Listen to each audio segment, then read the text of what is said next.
हर बात चलकर यूं मेरे हर चीज से आती है, तेरी हर बात चलकर यूं मेरे चीज से आती है, जैसे याद की खुशबू किसी हिचकी से आती है। मुझे आती है माँ तेरे बदन से वही खुशबू जो हर दीपक पे पिघलते घी से आती है। आप सबों के सामने भोजपुरी के स्टार, पावर स्टार और गुरुदेव के श्री चरणों में हाजिरी लगाने के लिए आए हैं, जिन्होंने हिंदी सिनेमा में भी जगह बनाई और पूरे देश और दुनिया को दिखला दिया।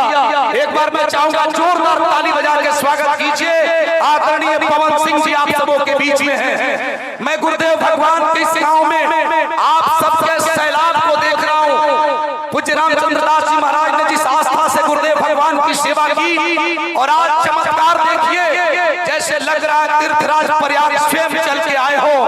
जाने मेरे कितने छल और कितने पाप छुपाए